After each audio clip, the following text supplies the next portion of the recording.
Conoce la ciencia desde el pensamiento crítico de los especialistas. Bienvenidos al espacio para la divulgación de la ciencia y la tecnología de la Universidad Juárez Autónoma de Tabasco. UJAT Conciencia, a través de Radio UJAT. Comenzamos.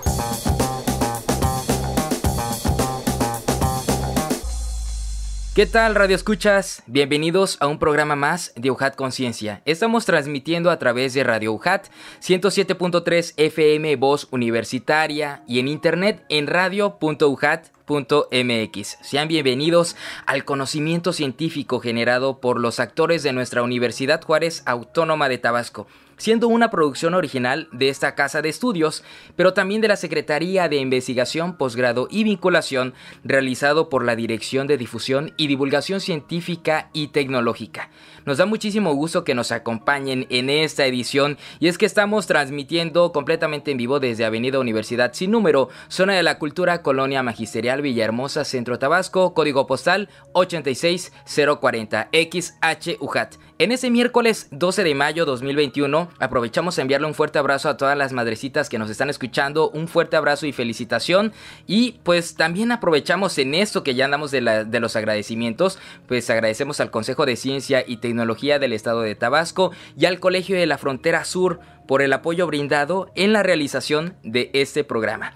Escríbanos sus comentarios, preguntas y todo lo que quieran saber o compartirnos en materia de ciencia y tecnología, no solamente de Tabasco, sino de otras fronteras, a través de nuestras redes sociales. Búsquenos en Facebook, Twitter y en Instagram como Ciencia y Tecnología UJAT. Y por supuesto también escuchen nuestro podcast en YouTube, Ciencia y Tecnología UJAT. Soy Adrián de Dios y acompáñenos porque el programa está empezando a tener ese calorcito en el cual compartimos con ustedes todo lo que está sucediendo en el ámbito internacional. Y como saben, pues hay muchísimas fechas que debemos enmarcar en estos últimos días y lo que todavía tenemos durante la semana, así que vamos a escuchar las efemérides científicas. Efemérides científicas. El 11 de mayo de 1918 nace Richard Feynman, gran físico teórico, padre de la electrodinámica cuántica, quien descubrió diferentes formas de hacer cálculos matemáticos para la física cuántica con dibujos, conocidos como diagramas de Feynman. Recibió el Premio Nobel de Física en 1965. El 12 de mayo es el Día Internacional de Enfermería. Es una conmemoración anual promovida por el Consejo Internacional de Enfermería, que coincide con el nacimiento de Florence Nightingale, enfermera, escritora y estadística británica. Es considerada precursora de la enfermería profesional moderna. A esas personas guerreras que eligieron esta profesión salvaguardando la vida, muchas felicidades. El 14 de mayo de 1973 se lanza el Skylab, la primera estación espacial estadounidense desde Cabo Cañaveral, con un peso de 75 toneladas. Fue lanzada como misión no tripulada, impulsada por el cohete Saturno V. También fue el último lanzamiento de un cohete de este tipo. Y el 15 de mayo es el Día del Maestro. En 1917, el presidente Venustiano Carranza firmó el decreto para instituir esta fecha como la oficial para honrar a los profesores de nuestro país. Maestro se llama a la persona que brinda enseñanza. Es una palabra de origen latino que deriva de magister o magis, que significa más. Por lo tanto, llamamos maestro a toda persona que enseña, dedica su profesión a la docencia o brinda enseñanza a través de su ejemplo de alguna forma determinada. Muchísimas gracias, auditorio, por continuar con nosotros en UJAT Conciencia a través de Radio UJAT, y le damos la bienvenida a nuestra invitada de esta ocasión. Es un gusto que nos acompañe porque es la maestra Gelmi Anilú Chanmutul, profesora investigadora del Colegio de la Frontera Sur, Unidad Villahermosa. Maestra, muchísimas gracias. ¿Cómo le va? Hola, muchas gracias. Muy bien. Muchísimas gracias a usted, y es que pues es muy importante contar con la colaboración de otras instituciones que están realizando investigación en nuestro estado, y pues les platico un poquito de la biografía, que es muy interesante. La maestra Chan estudió la licenciatura en arqueología en Mérida, Yucatán. En esa etapa comenzó a interesarse por la relación de las sociedades con las abejas. El proyecto con el cual se tituló fue una tesis que proponía un modelo para identificar meliponarios prehispánicos. Al conocer que el cultivo de las abejas nativas perduraba en la actualidad, se interesó en el campo actual y los saberes de las personas que se dedicaban a esta actividad. Se involucró en proyectos antropológicos sobre domesticación de pavos como investigadora freelance. Su gusto por este ámbito la llevó a estudiar una maestría en Ciencias en Recursos Naturales y Desarrollo Rural en el Colegio de la Frontera Sur, Unidad Villahermosa, Centro Público de Investigación del Consejo Nacional de Ciencia y Tecnología. En el posgrado realizó una investigación para conocer el panorama actual de la meliponicultura en Tabasco. Estas abejas nativas sin aguijón, meliponinos, están en declive y es necesario conocerlas y aprender su manejo para poder preservarlas. Al concluir esta etapa se dedicó a la docencia y como investigadora para una asociación donde se realizaban proyectos con temas socioculturales. Participó en congresos internacionales y nacionales en etnobiología y estudios en torno a las abejas nativas sin aguijón. Es socia de la Sociedad Mexicana de Etnobiología y actualmente estudia el doctorado en Ciencias en Ecología y Desarrollo Sustentable. Propone un trabajo participativo para mejorar las condiciones socioambientales de la meliponicultura en Tabasco. Y pues con esta gran presencia pues nos da muchísimo gusto, nos llena de orgullo que podamos platicar con la maestra Gelmi Anilú Chanmutul, profesora investigadora de Ecosur, Unidad Villahermosa. Pues es un gusto que nos acompañe, maestra, y el título que vamos a abordar en esa ocasión pues ya lo estuvimos mencionando, la meliponicultura en Tabasco. Es un tema muy interesante, maestra. Sí, muchas gracias. Sí, es un tema muy interesante, sobre todo porque es una actividad que está en declive, aunque hay en algunos municipios que está como resurgiendo, se está tomando como un resignificado a la actividad, pero que es muy importante que las personas conozcan para que podamos conservarlas, ya que por el desconocimiento a veces las matan, pero son nuestras abejas nativas, entonces tenemos que cuidarlas y protegerlas. Abejas nativas, pero antes de continuar con toda la información y la explicación de nuestra invitada, escuchemos esta cápsula de introducción. La meliponicultura en Tabasco. Tabasco es uno de los estados de México que cuenta con una importante diversidad biocultural, siendo hogar de diferentes grupos culturales, personas originarias de otros países, estados, culturas campesinas que conviven en su día a día con una considerable variedad biológica y de prácticas sociales que propician los elementos necesarios para la vida diaria. Una de estas actividades es la meliponicultura, la crianza de las abejas meliponas o abejas sin aguijón y practicada por distintas culturas. Se constituye de diversos saberes contemporáneos, conocimientos, prácticas y creencias en constante producción y reproducción. En los últimos 30 años, la meliponicultura en Tabasco ha cambiado por diversos factores socioculturales y ambientales. Antiguamente, todos tenían una colmena en el corredor de su casa y ahora tener colmenas ya no es algo común. El reto está en preservar la relación de los meliponicultores con las abejas es compleja, puesto que va más allá de lo utilitario, implicando saberes contemporáneos sobre la etología, ecología y morfología de las especies de meliponinos, por lo que es apremiante tener un mayor conocimiento de esta actividad y fomentarla entre las nuevas generaciones a partir de un diálogo de saberes.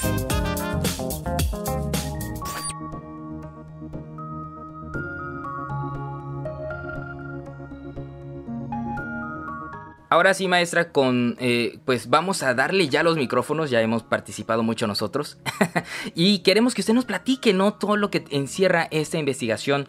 Nos estaba dando una palabra muy importante, son abejas nativas de nuestro estado y platíquenos, ¿no? En sí, vámonos desde antes, ¿no? ¿Cómo surge el interés por investigar este tema? Ok, pues sí, la meliponicultura y el cultivo de las abejas nativas sin aguijón, que son las abejas que están presentes en los trópicos. O sea, toda la parte, por ejemplo, que nosotros llamamos Mesoamérica, es donde estaban estas abejas. Son las abejas que cultivaban las antiguas civilizaciones. Y yo me adentré a este tema justo por mi mamá. Cuando yo estaba estudiando la licenciatura, ella me comentó de unas abejas que eran veneradas por las personas a las que se les hacían rituales. O sea, era una forma de sí aprovechar la miel, pero no era como una forma económica propiamente, sino que cuando querían cosechar la miel tenían que pedirles permiso, o sea, había un cuidado como tal acerca de la naturaleza, en este caso las abejas, y que tenían hasta una deidad. Entonces ella comentaba que ya no existían estas abejas, que ya habían desaparecido y que la miel era la que utilizaban para las curaciones, pero que ya no existían. Entonces fue como me interesó este tema, porque justo son nuestras abejas y desconocemos muchos de ellas, o ya nos enfocamos principalmente en la que conocemos como Apis mellifera o la que pica, pero las abejas que nosotros deberíamos de cuidar son las abejas nativas sin aguijón, que generalmente son las que conocen como meliponinos, que son mucho más pequeñas, que sí tienen un aguijón pero está atrofiado, entonces no nos van a picar.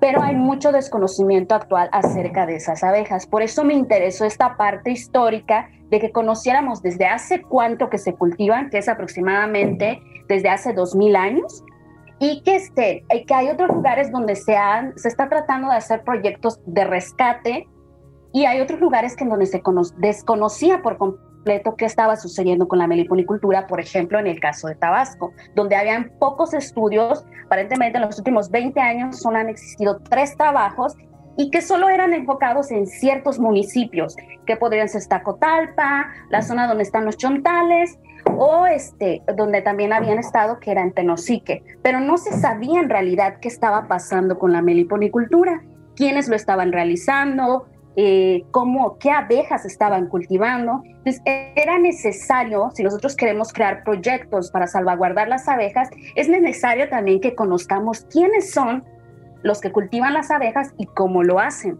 ¿Qué factores son por los cuales no se continuó el aprendizaje o el compartir con las nuevas generaciones este conocimiento de las abejas meliponas? Uno es que, por ejemplo, muchos de los jóvenes no se interesan tanto o desconocen acerca de la meliponicultura, porque, por ejemplo, en el caso de Comalcalco, a veces nos comentaban las personas que al no enseñarles a sus hijos, o sus hijos no se les interesaba, cuando los dueños como tal de las colmenas fallecían, a veces los hijos las tiraban o las quemaban. Entonces, no hay esta educación ambiental o transmitir esos saberes o esos conocimientos hacia las nuevas generaciones. En el caso de, por ejemplo, de Comalcalco, hay otros sitios, Tenosique, en Balancán o algunos otros municipios donde se están tratando de involucrar a los jóvenes. Y, por ejemplo, en el caso de cuando hicimos la investigación en el 2017, descubrimos que hay meliponicultores muy jóvenes. Por ejemplo, en Tenosique hay de 20 años, de 30 años. Hay algunos jóvenes que están intentando adentrarse a la actividad. Y en el caso de nosotros, en el Colegio de la Frontera Sur, pues tenemos algunas colmenas y realizamos algunos eventos como Ecosur a Puertas Abiertas, otros eventos que se hacen para que la comunidad conozca qué es lo que hacemos. Y entonces invitamos a los niños, invitamos a las escuelas para que ellos puedan conocer las abejas y que a partir de ahí les empezamos a preguntar, oye, ¿conoces estas abejas? Y muchas veces sí, muchas veces dicen, sí, yo lo conocía por mi abuelo, o yo lo conocía por mi papá, o alguna vez me lo platicaron, o yo lo he visto. Entonces, a través de estas actividades podemos hacer que los niños puedan conocer las abejas y que se los puedan platicar a otras personas y así tratar de retomar la actividad. Pero sí hace falta mucho este tipo de actividades y promover sobre todo que los meliponicultores tengan ese orgullo de compartir todos los conocimientos que tienen acerca de las abejas. Indudablemente nos hace falta conocer más sobre nuestros orígenes de manera general, de lo orgánico también, porque nos está platicando de las amenazas a las cuales se enfrentan las abejas, pero también los meliponicultores, ¿no? Que es otra parte muy importante y que en mi caso, muy personal, seré sincero, no conocía este tipo de abejas y es bastante fascinante escucharlo de usted y sobre todo con esta investigación, doctora. Sí, hay muchos, también los meliponicultores se enfrentan a situaciones, además de esta parte pues es como hablar de la parte social en esta transmisión de saberes, pero también hay otros factores, por ejemplo, las fumigaciones, el uso de insecticidas, la deforestación, por ejemplo, igual el cambio climático, que las épocas de floración ya no son las mismas. Todos ese tipo de factores han afectado a los meliponicultores y muchas veces ellos señalan que, por ejemplo, ya no hay tanta vegetación, entonces mis colmenas ya no producen tanta miel. o ya no saco miel, sí está mi colmena, pero ya no produzco la misma miel que antes, o ya veo más débil a mis abejas, o trato de hacer división, por ejemplo, cuando ellos quieren tener más, hacen división, que tiene que ser, por ejemplo, en estas fechas, que es cuando comienza la floración, que es marzo, abril, más o menos, porque si no, si lo hacen en fechas posteriores, las abejas ya no, pues no se desarrollan bien y entonces se pueden morir. Entonces, mucho también de lo que les pasa a ellos es que tienen sus colmenas desde hace 20 años y porque ya fumigaron o porque hicieron ciertas situaciones, ¿no? Las pierden. Y a veces esas abejas no es que tengan un valor económico, sino que tienen un valor mucho más personal, un valor mucho más cercano para la familia, y el perder esas colmenas es algo muy, muy grave para ellos. Por ejemplo, en el caso de Nacajuca, me acuerdo que una familia me comentaba que esa colmena era como lo compraron o la adquirieron justo cuando se casó la pareja. Entonces, para ellos, esa colmena significaba su matrimonio, era el recuerdo de su matrimonio. Entonces, también es entender que la meliponicultura no es específicamente algo comercial, sino que para cada persona o para cada comunidad tiene diferente valor. Puede ser medicinal, puede ser algo, por ejemplo, del matrimonio, o por ejemplo, en Comalcal, como decía una señora, que era el recuerdo que le dejó su marido y su marido ya había fallecido, pero ella no le sacaba miel y no le hacía nada, sino que para ella la colmena tenía otro valor completamente diferente a lo que es lo económico o lo medicinal, sino que le recordaba más una herencia o un recuerdo de alguien muy importante para ella. Nos ha estado mencionando, maestra, sobre las áreas o algunas regiones donde realizaron su estudio, y concretamente en Tabasco, ¿dónde se realiza esta actividad de la meliponicultura? Bueno, la meliponicultura en Tabasco se realiza en casi todo el estado, a excepción que no tuvimos la oportunidad de encontrar en ese entonces en Cárdenas y me parece que en Jalapa. Son los dos únicos lugares donde no encontramos. En los demás lugares, en casi todo Tabasco, hay por lo menos un meliponicultor. En el caso de los lugares donde hay más meliponicultores son, por ejemplo, Tenosique, Balancán y Tacotalpa, que son quienes, por ejemplo, en Tenosique sí hay como aproximadamente 30 personas que se dedican a la meliponicultura. En Tacotalpa sí es menos, es 14, y en Balancán igual son como de 10 a 12 personas que se dedican a eso. En los demás municipios son de 1 a 2 personas. O sea, sí podemos ver que son muy poquitos los que se dedican ahorita, pero por ejemplo en el caso de Tenosique hay una universidad que es la que también los ha estado apoyando para que aprendan igual a hacer otros, por ejemplo, subproductos, que puedan hacer, no sé, jabones, otro tipo de cosas, y que ellos puedan aumentar su producción en dado caso que ellos quisieran, por ejemplo, vender. Pero también hay otros lugares donde quizás sea porque es una área protegida donde hay mayor meliponicultura. En el caso, por ejemplo, de nosotros, el proyecto que estamos implementando justo en mi estudio de doctorado es mejorar las condiciones de los meliponicultores. Como bien decíamos, antes tenían ciertos problemas o ciertos retos a los que se tienen que enfrentar para poder realizar la meliponicultura. En este caso, creo que es presentarles como las opciones que hay. Por ejemplo, ellos pueden seguir manejando troncos, hay troncos modificados que ellos mismos han diseñado, hay también las opciones de cajas. Entonces, hay diferentes tecnologías, podríamos decirlo así, que ellos manejan y que se comparten entre ellos. Entonces, parte del proyecto que nosotros realizamos es de investigación y acción participativa, es que a través de este diálogo entre ellos, entre los meliponicultores que están en el estado, puedan compartirse este tipo de conocimientos para mejorar el cultivo de las abejas. O sea, es decir, que si ellos conocen mejores soluciones o mejores técnicas para poder conservar sus abejas, ellas lo pueden compartir, y nosotros también somos parte de estos interlocutores, o también nosotros podemos compartirles algunas técnicas o algo que estén disponibles, por ejemplo, en las otras investigaciones que se han hecho en otros lados. Sin embargo, también lo que nosotros proponemos es que este diálogo entre la ciencia y las comunidades y los saberes sirva para poder crear mejores condiciones. Ellos saben exactamente cuáles son las maderas que se tienen que usar, ellos saben cuáles son las dimensiones que tienen que tener estos troncos o cajas para que las abejas puedan tener las condiciones adecuadas para poder subsistir. También estamos promoviendo que se utilice la agroecología, que es un cultivo mucho más saludable para el ambiente.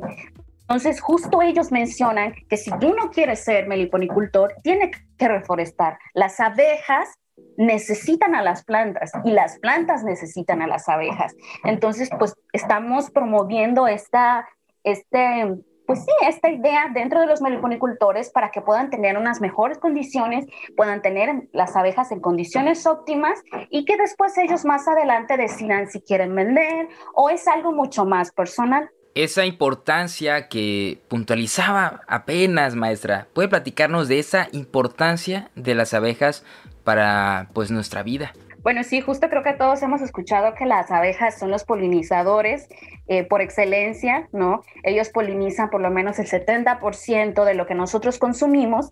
Y en el caso, por ejemplo, de los meliponinos, son los polinizadores de vegetación nativa y cultivos nativos, o sea, cultivos que tengan que sean de la región.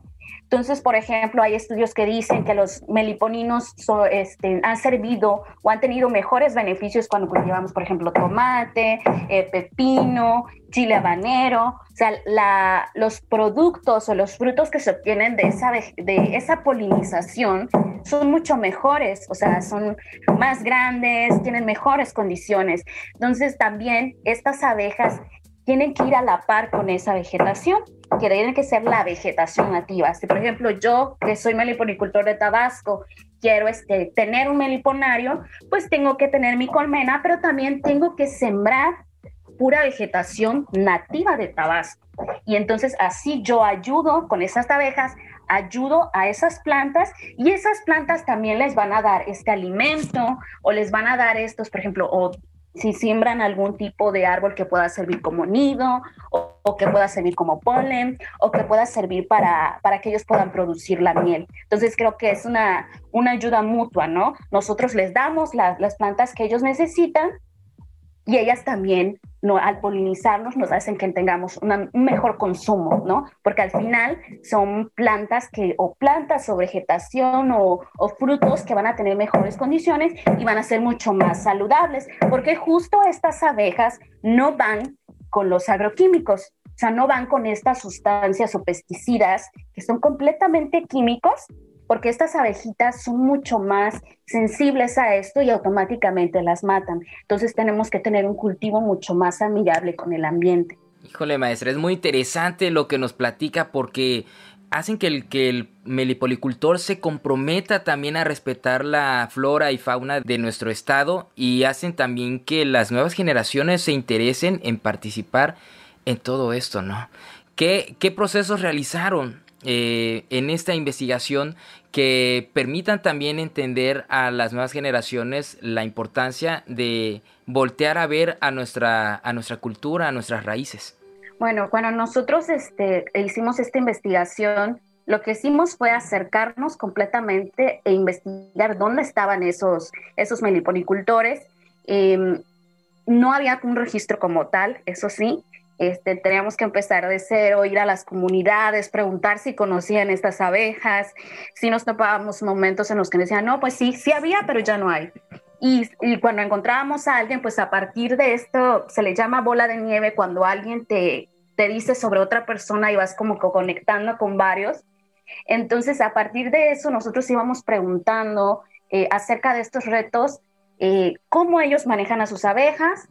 También hacíamos pues algunas entrevistas, generalmente eran por separado, por cada persona, pero cuando terminamos la investigación, justo hicimos como un encuentro de meliponicultores, que era principalmente en la zona de Tenosique, pero también ahí ellos pudieron platicar y nos pudieron compartir algunas de las cosas o de los intereses que tenían acerca de la meliponicultura, de que querían tener más colmenas, de que querían seguir. Incluso algo que nos gustó mucho de ese encuentro es que había niños y había niños de 10 años, había niños muy pequeños que estaban conociendo a las abejas.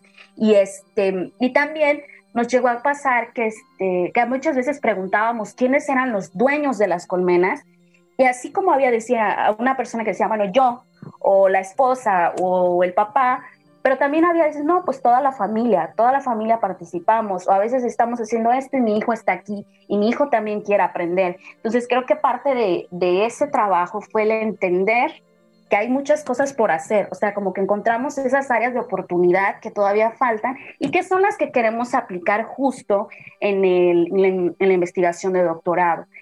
Crear esos espacios, talleres, donde puedan participar todas las personas y se puedan nutrir acerca de lo que es, o más bien dialogar acerca de lo que es la meliponicultura y cómo crear esos espacios de enseñanza. Por ejemplo, te comparto que en Comalcalco hay un grupo de meliponicultores que tienen un meliponario que es entre varios integrantes que se hicieron como una asociación, y que ellos dijeron que el objetivo de ese meliponario es que lo puedan ver los niños, que puedan los niños conocer la meliponicultura y que puedan conocer quiénes son esas abejas.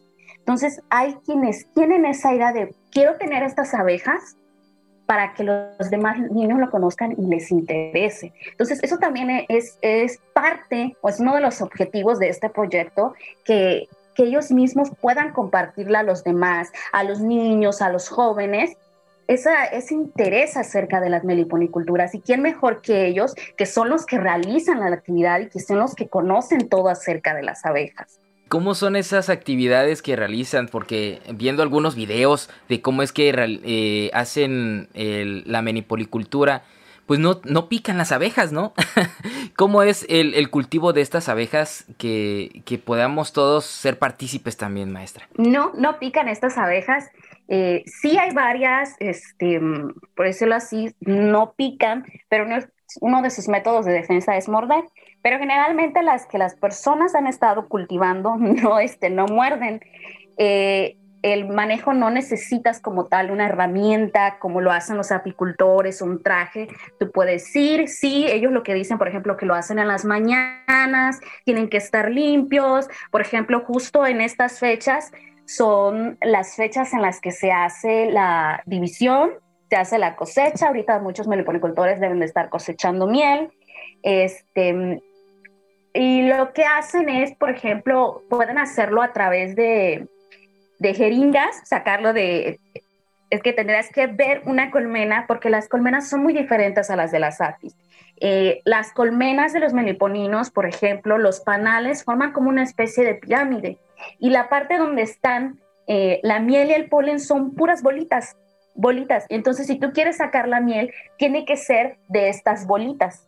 No es un trabajo tan complicado, pero sí tiene que ser limpio, tienes que ser muy cuidadoso, porque si no lo haces bien pueden entrar moscas y es mucho más difícil controlar las moscas, que es una de las plagas principales que ataca a las abejas. Sí pueden participar niños, pueden participar cualquier persona, se hace por las mañanas, y la cosecha y la división solo se hace una vez al año, justo que es en estas fechas donde está la floración, para que después de que la hagan, la floración es como que eso va a hacer que se refuerce la colmena después de esos procedimientos que hacen. Por ejemplo, nosotros ahorita justo acaba de pasar hace algunas semanas Ecosura a puertas abiertas.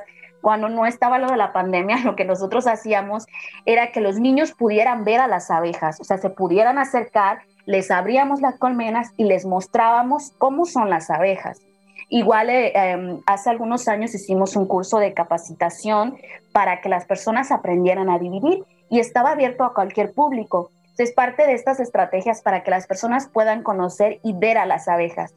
Sí se han hecho estas actividades, por ejemplo, para verlas nada más, pero por ejemplo para que conocieran la división y la cosecha, es como tiene que ser en estas fechas, porque es como que las fechas indicadas. Si lo hacen en otros meses, no van a tener la miel suficiente para hacer una cosecha, o no se van a recuperar las abejas. Pues ojalá que para el próximo año podamos tener acceso y poder visitar estos lugares y ser parte también de esta actividad que ustedes desarrollan, Ecosura Puertas Abiertas. Estaría muy, muy interesante poder participar y compartir con el auditorio de UJAT Conciencia. Maestra, ¿dónde podemos encontrar productos para apoyar a las familias que se dedican pues al comercio de los productos que se pueden obtener de las abejas meliponas? Ahorita los que están vendiendo son, por ejemplo, en Culhuacán, en Tacotalpa, en Tenosique y me parece que también en Jalpa, un meliponicultor en Huimanguillo.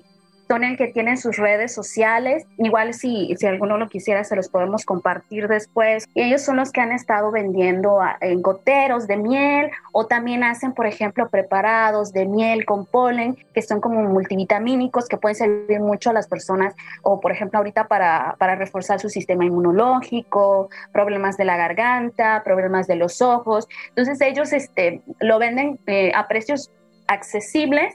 También es algo que tenemos que tener en claro que al ser una miel escasa, los precios no son precisamente, por ejemplo, un gotero te puede costar 80 pesos de 50 a 100 mililitros y el litro está aproximadamente en 800 o 900 pesos. Pero es una miel muy buena y hay estudios que por ejemplo, señalan que incluso lo pueden utilizar los diabéticos para curar sus heridas, que ya vimos que son heridas mucho más difíciles, o por ejemplo, en heridas muy profundas, quemaduras. Entonces, esta miel es muy buena para ese tipo de situación. Maestra, ¿qué nos falta por comprender en materia de la meliponicultura en Tabasco? Creo que nos hace falta comprender, por ejemplo, que el conocimiento que tienen todos los meliponicultores y que si queremos saber más de la meliponicultura hay que acercarnos a los meliponicultores, escuchar los saberes. Cuando nosotros hablamos de saberes, hablamos de todo, o sea, es una actividad. También entender que la meliponicultura es una actividad que va más allá de lo comercial, que es una actividad que tiene un pasado, que tiene un significado cultural, que nosotros, por ejemplo, en Ecosur le decimos que es un patrimonio biocultural. Es una herencia del pasado, sí, que ha predominado por muchos años, que está ahí batallando para poder seguir, pero que es importante, como lo decíamos, por la polinización. Y la parte cultural, hablamos también desde la parte de que hay muchas culturas o comunidades que siguen realizándolas. Por ejemplo, están los choles, están los chontales, hay muchas comunidades ahí, comunidades indígenas, que son las que han ayudado a que estas actividades puedan perdurar y que son los guardianes principales de las abejas. Entonces tenemos que entender sus conocimientos, tenemos que respetarlos y si queremos también tener abejas, pues acercarnos a ellos para que ellos nos expliquen todas estas características o todas estas cosas que tenemos que hacer para poder ser un buen meliponicultor, como ellos dicen. Si quiero ser un buen meliponicultor, tengo que hacer esto y esto y esto, porque ellos no solo lo hacen pues ya habíamos dicho la parte comercial, sino que ellos también toman en cuenta aspectos como tengo que ser una buena persona, no debo de ser alcohólico, tengo que tener un buen comportamiento, no debo de decir insultos porque si no mis abejas se van. Entonces la meliponicultura no es una actividad simple, sino hay que entender que son actividades, podemos decirlo, complejas, pero que hay que respetarlas y hay que respetar también todas las instituciones, los conocimientos que cada uno de los meliponicultores y meliponicultoras tienen y que han ayudado a la conservación de esta actividad. En un apartado del estudio ustedes mencionan, no hay que dejar de lado que los meliponicultores tienen ideas y propósitos personales, por tanto son agentes que propician cambios. Exacto, muchas veces pensamos que por ser una actividad que viene del pasado, es algo estático o es algo anticuado, o hay pues personas que piensan que ellos son personas que están atrasadas en su tecnología y no, sino que ellos mismos crean esas condiciones o crean justo lo que hablabas de la tecnología para sus abejas. O sea, ellos van innovando. Generalmente un tronco donde ellos están tienes un tronquito que a los dos lados son las tapitas, pero para no estarlo destapando a cada rato, lo que hicieron es crearle como una puertita en medio en la que solo la destapan, las observan y las vuelven a tapar.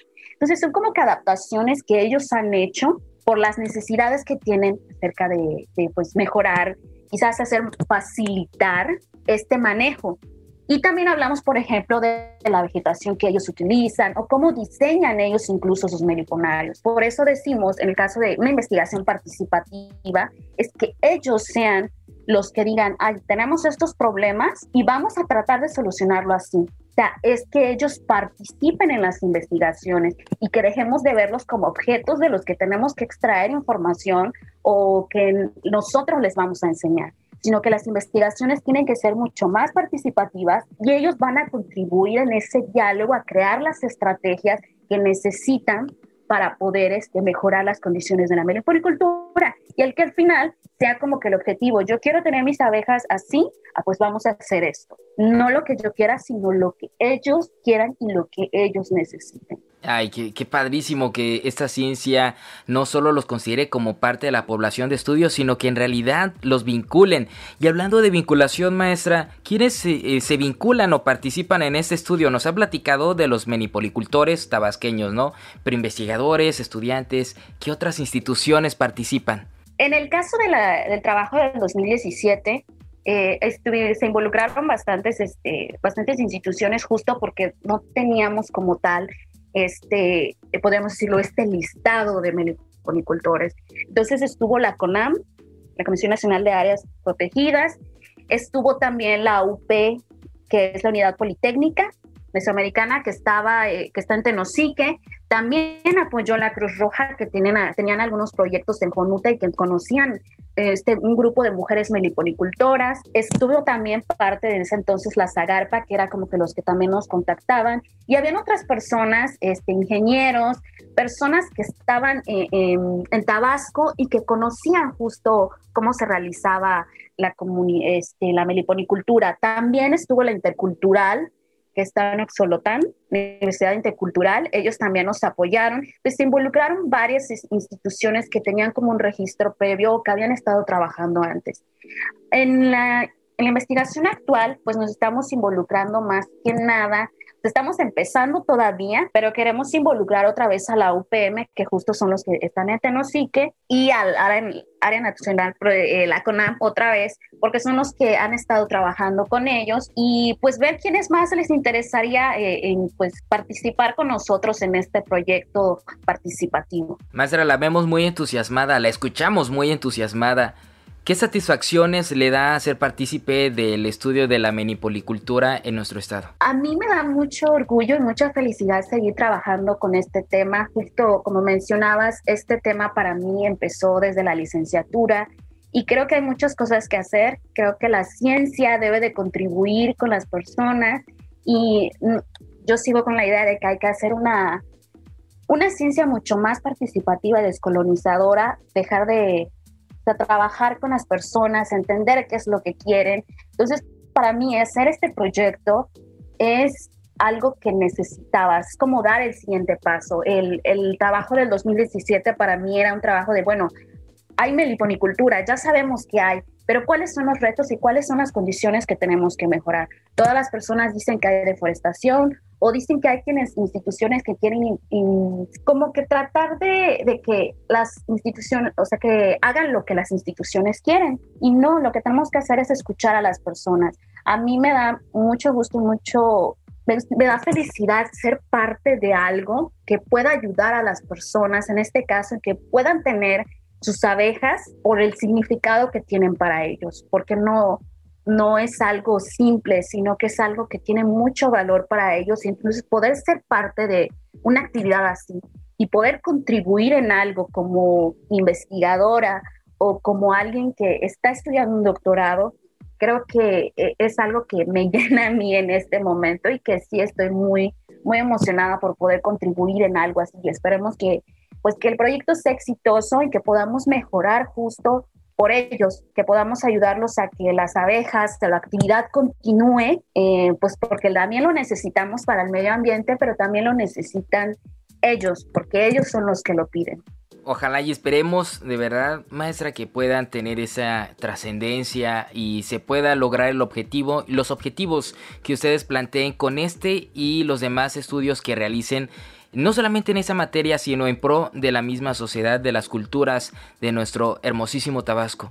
Algo muy breve con lo cual quiera despedirse. Que traten de acercarse a los meliponicultores, que traten de conocer más acerca de estas abejas, para que puedan ver que son abejas muy bonitas, que son nuestras abejas, es una herencia y que tenemos que cuidarlas. Si queremos saber más de ellas, pues podemos buscar ahorita en las redes sociales o en internet, pero también acercarnos a los meliponicultores para conocer más acerca de ellas, o incluso comprar los mismos productos para apoyarlos a los que se están dedicando a la comercialización. Entonces, pues esperemos que a las personas también, y que a los jóvenes, incluso a los niños, que les interese conocer a las abejas, o que incluso en las escuelas puedan crear huertos y que puedan integrar a estas abejas para que pueda ser algo mucho más completo, que todos podamos conocer más acerca de ellas para poder cuidarlas y conservarlas. Qué padrísimo mensaje, maestra. Muchísimas gracias por todo su conocimiento y su entrega para el desarrollo social sustentable de nuestra cultura como ciudadanos, como tabasqueños. Muchísimas gracias. Y agradecemos, por supuesto, al Consejo de Ciencia y Tecnología del Estado de Tabasco y con mucho más razón al Colegio de la Frontera Sur, Unidad Villahermosa, por el apoyo brindado en la realización de esta entrevista. Y de parte del equipo de producción de la Universidad Juárez Autónoma de Tabasco, a través de la Secretaría de Investigación, Posgrado y Vinculación y la Dirección de Difusión y Divulgación Científica y Tecnológica, les agradecemos enormemente, auditorio, por habernos sintonizado, escuchado en nuestro podcast. Me despido, soy Adrián de Dios, y recuerden, UJAT, estudio en la duda, acción en la fe. Esto fue una producción de la Secretaría de Investigación, Posgrado y Vinculación con el Centro de Comunicación y Radio UJAT. Los esperamos en la siguiente emisión en UJAT Conciencia.